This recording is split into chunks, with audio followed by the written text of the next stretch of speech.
Sabi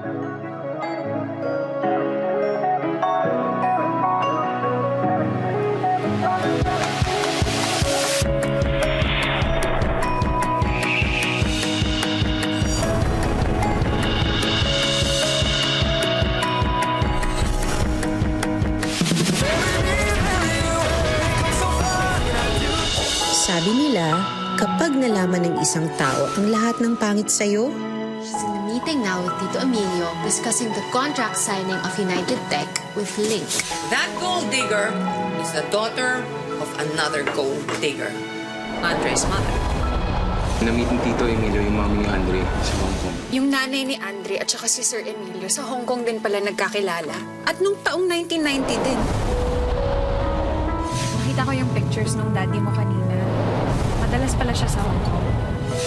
Doon niya nakilala yung mami mo? at hindi kanya iniwan? Nalaman ni Camille na tumira si Emilio sa Hong Kong. Itong si Camille, gustong hanapin si at gustong pagbatiin sila ni Andre. Talaga, alam mong gagawin. Ayain sana kita mamaya mag-dinner. Game! Suma mo naman, Paula. Papautong ka pa. Tanda mo na. Paloko ka pa ng ganito. Updates. Nagkapirmahan na po kami ng kontrata. Nabigay na rin namin yung 100 million. Kailan po kami magpo-pull out ng investment? Hintayin niyo yung tawag ko. Costa Vida Resort, dito nga yun! Yep. Dito tayo unang nagkita. Dito tayo unang nagkakilala. Dito mo unang niligtas yung buhay ko. Hindi ka na niya iiwan kahit kailan. Oo. Dali! Hindi, nakasupatos ako. Bilis ako din. Nakahits nga ako. Ito. Dito. Dito kita mismo nakita. Umiiyak. Tapos hinagis mo yung Game Boy. Saka na kita tinakbo nung nakita akong nahulog ka. Kung di mo ako niligtas noon, baka nalunod na yung batang Andre na yun. Pero niligtas kita. Kaya parang second life mo na to. Second chance? Pupunta ka na naman sa topic na ayoko eh. Andre, alam mo naman yung gusto kong mangyari. Gusto ko lang naman na magkaayos kayo ng nanay mo. Magkita kayo ulit. Camille, it's been 20 years. Ang daming pagkakataon na pwede niya akong puntahan. It's more than enough time, pero hindi niya ginawa. Sa bagay, baka tahimik na rin naman buhay niya. Pamilya na siya, may anak. So bakit ka pa siya guguluhin, di ba? Kailan ba kayo huling nagkita?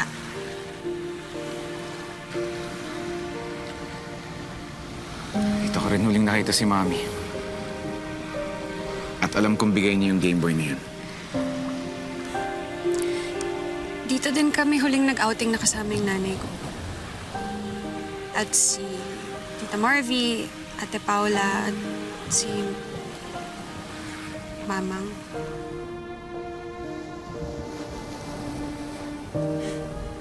Coincidence, no?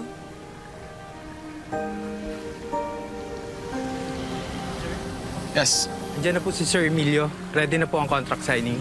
Sige, susunod ako.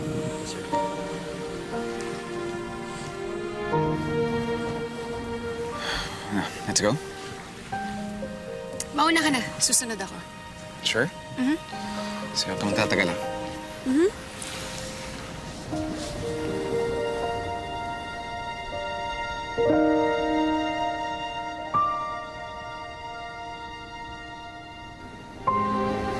Sino nagbigay sa'yo nito? Saan mo ito nakuha?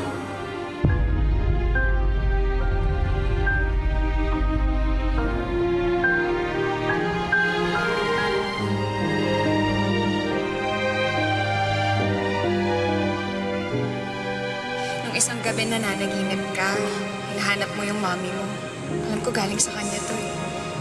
Pinasok mo na yan, pero gumagana na ulit. Naayos ko eh. Alam mo bang muntik na talaga akong malunod dati?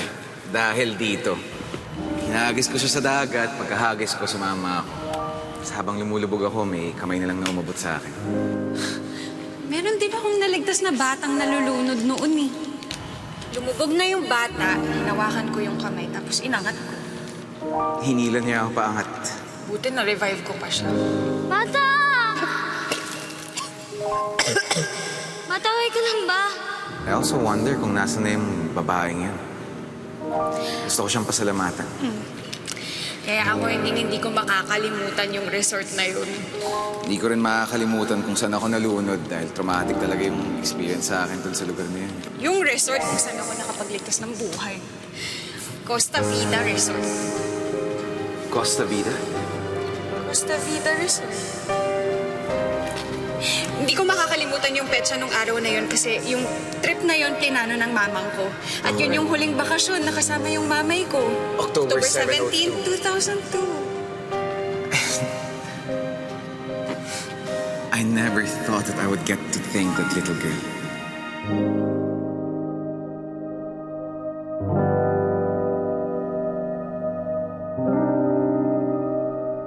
I remember na kwento sa akin ni Patricia noon na na-meet ni Tito Emilio yung mami ni Andre sa Hong Kong. Hong Kong?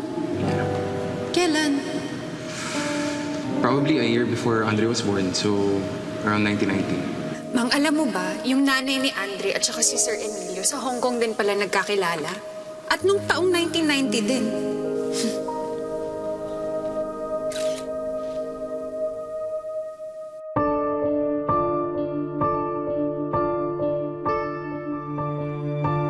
Anong pangalan nga ba nun? Andre Legaspi. Napakayabang.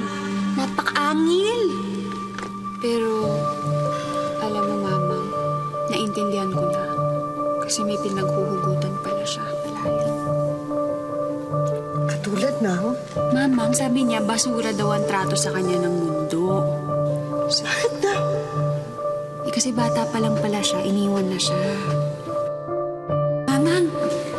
Mamang! Oh, bakit? Ano nangyari, Mang?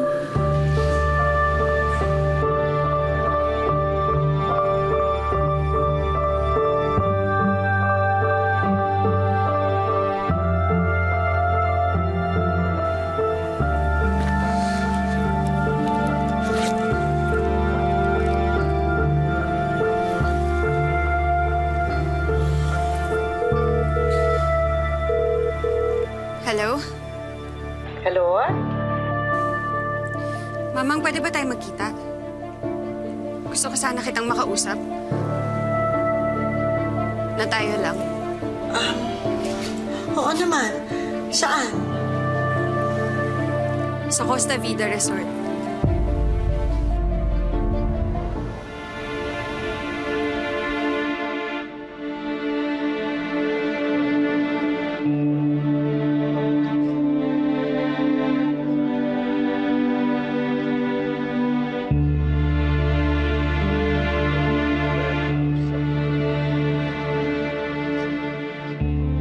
Sir Emilio, what made you change your mind at bigla po kayong sumali sa One Signal Project?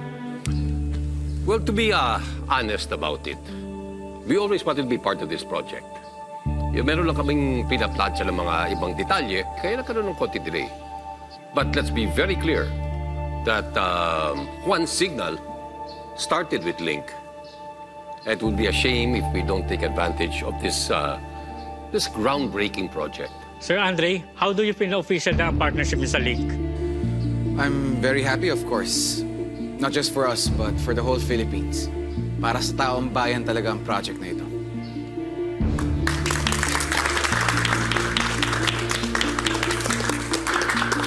Photo off lang po.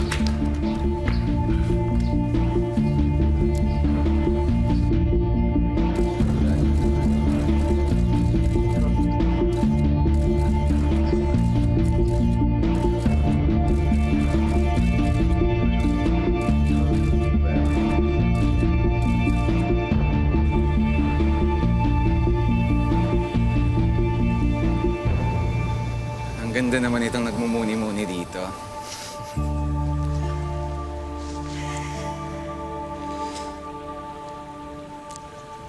Meron ka bang gustong sabihin sa akin? I love you. Yung tungkol sa nanay mo. Here we go again. Asan yung daddy mo? Ayun, kakaalis lang. Sayang. Kung nandito sana siya, edi kompleto yung family reunion. What do you mean? Camille.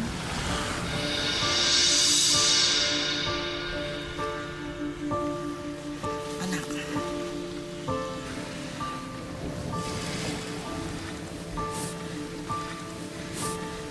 O, ba't ganyan mga reaksyon niyo?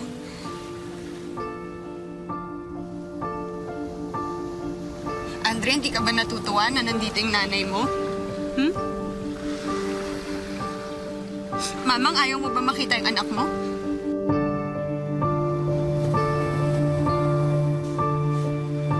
Usapan, di ba, walang sikreto pagdating sa pamilya? Paano mo nalaman? Paano niyo natago sa akin? Camille,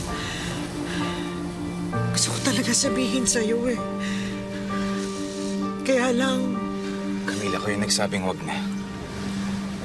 Dahil alam mo na kapag nalaman kong si Mamang ang nanay mo, mas pipilitin kitang makipag-ayos sa kanya? Camille, sorry, pero hindi ko kayang ibigay sa'yo yun. Nagpanggap ka na hindi mo kilala si Mamang?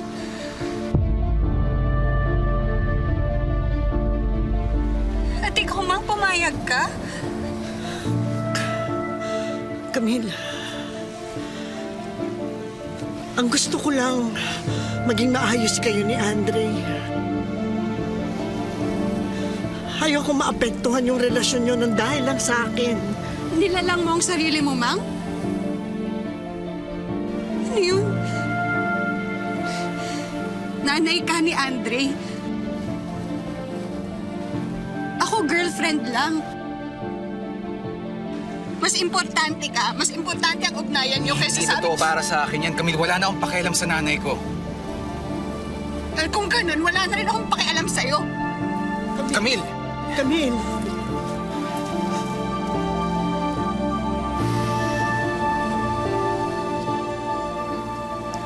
Hindi ko kasalanan na nalaman ni Camille yung totoo. Pero kasalanan ko na hindi ko sa kanya sinabi kaagad. Anak, kasalanan ko rin naging mahina ang kalooban ko na hindi ako naging matapang. At iniwan kita sa tatay mo. Nung iniwan mo ako, kumigising ako araw-araw sa pag-asang babalikan mo ako.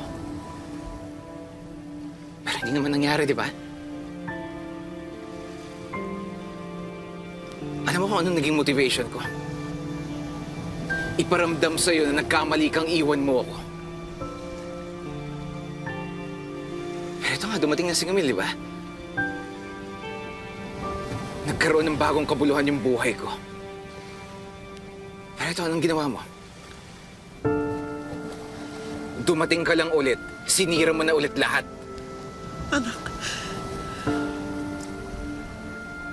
hindi na ako umaasang papatawarin mo pa ako. Ang gusto ko lang ngayon, maging maayos tsaka maging masaya kayo ni Camille. Paano ko gagawin yun? Kung ipipilit itong taong to yung bagay na kahit kailan hindi ko mabibigay sa kanya.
Sinubukan ko pang iwasan. Pinatagal ko pa. Kasi akala ko magiging okay ang lahat. Mars, huwag mong tuldukan yung sitwasyon. Lahat naman ng galit humuhupa. Pati yung sakit nawawala. Diba dati, si Aljo, sinusumpa ko na hindi ko patatawaran yung hayop na yun. Pero dahil kay Colleen, parte na siya ulit ng pamilya natin, di ba? Mars, tama naman si Pao eh. Sa sitwasyon mo ngayon, si Camila magiging daan. Para maging okay kayo ni Andre. Paano yan? Itinagana ng anak ko sa bato na hindi niya ako patatawarin. Ako yung pinakabato dito, di ba? Pero nadurog din naman ako. Sana nga manaig kay Andre yung pagmamahal niya kay Camille. Kesa yung galit niya sa akin.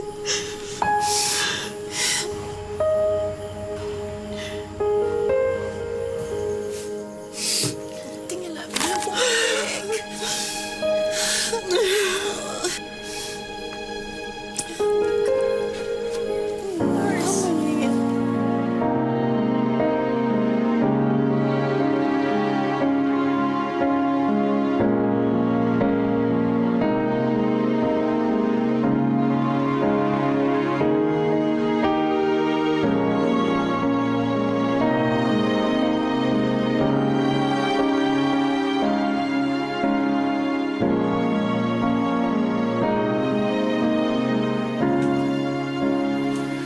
Bakit ho? Ano pong nangyayari?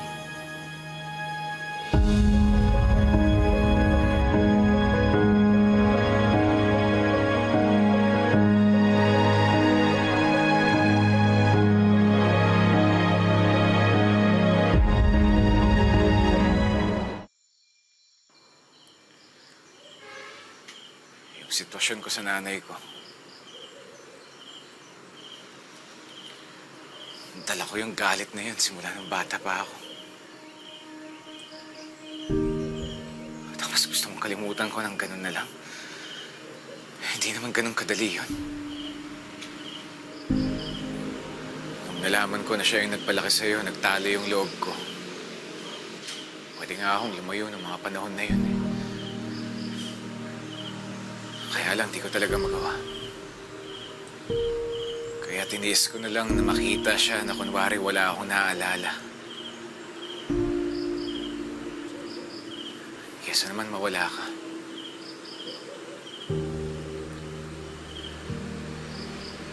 Ganun kita kamahal, Camille. Yun nga eh. Palagi mong sinasabi kung gaano mo ako kamahal. Pero mas matimbang ang galit mo sa mamang ko. Naalala ko dati nagbiro ka. Na ngayon, alam ko nang hindi pala biro. Tinanong mo ako kung papipiliin ako, kung pamilya ko o ikaw. Alam ko na kung anong sagot dyan. Yun na nga, Andre. Hindi mo kailangang mamili. Kung papatawarin mo lang si Mamang,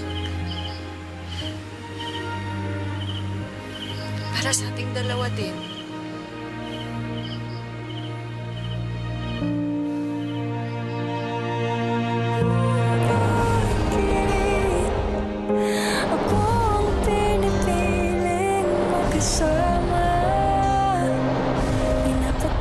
This Friday, ang pinakamasakit na mahal kita ay yung may kasunod na pero. Palagi mong sinasabi kung gaano mo ako kamahal. Pero mas matimbang ang galit mo sa mamang ko. Hindi mo kailangang mamili. Kung papatawarin mo lang si mamang.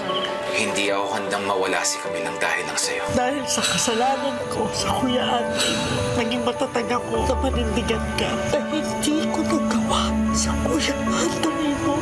Marry Me, Marry You.